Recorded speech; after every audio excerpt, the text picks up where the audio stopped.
So there's this $50,000 drone coming your way, and you throw a $1 million missile at it, okay? And often these missiles miss, so you have to throw 2 or 3 missiles at it, okay? Flexing, okay? You see how big and powerful I am? Me! Okay? That's all it was. So another idea that I want you guys to understand is the idea of asymmetry. Asymmetry. All right, so what is asymmetry?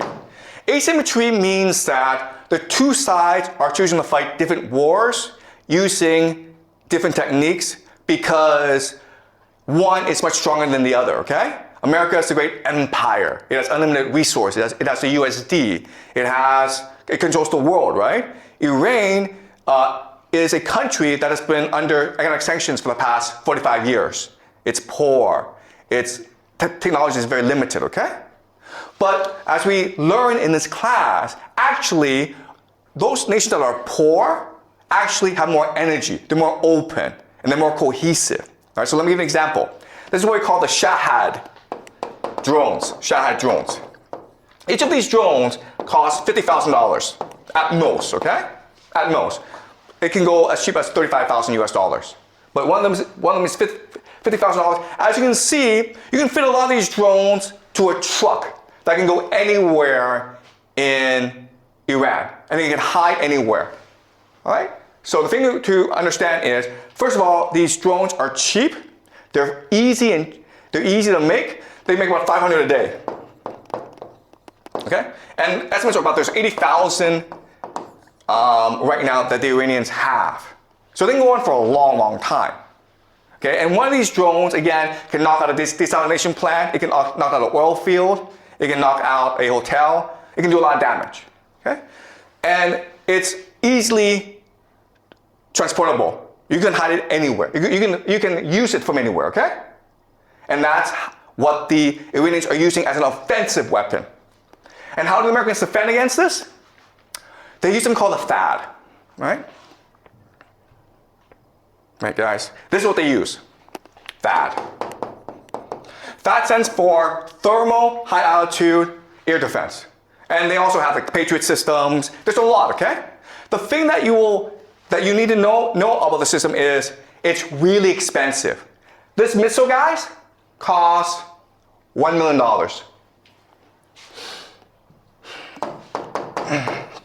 $1 million. So there's this $50,000 drone coming your way, and you throw a $1 million missile at it, okay? And often these missiles miss, so you have to throw 2 or 3 missiles at it, okay? So you're spending $2 to $3 million on each $50,000 that the Iranians spend. That's kind of silly. Second thing you'll notice is that this thing is really big and really slow. And therefore, you can't really move it around. Therefore, it's pretty easy for the Iranians to spot where this is and attack it. And then when these things blow up, that's a lot of money, guys. Okay?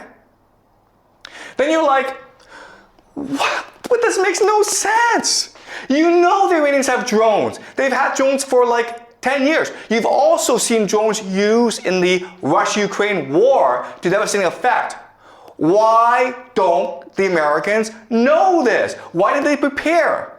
Okay, and again, it has to do with military doctrine. Because military doctrine determines how you fight a war, it determines on your bureaucracy, and it determines how you spend your resources, okay? And unfortunately, the Americans are used to fighting something called the Cold War, right? And the Cold War, because you can actually fight the war, you can actually use, kill each other because then people use nuclear weapons. The Cold War was about flexing. Flexing, okay? You see how big and powerful I am? Me! Okay? That's all it was. These weapon systems are designed to scare the crap out of you. They are designed to impress you. And as a result, they cost a lot of money, and they really don't do anything, all right? So that's the entire American military. It costs a lot, and it doesn't really do anything. And it's not resilient. It's not innovative. It's not open, all right? Also, the other thing I have to say this, okay, is if you look at the American military, it's corrupt.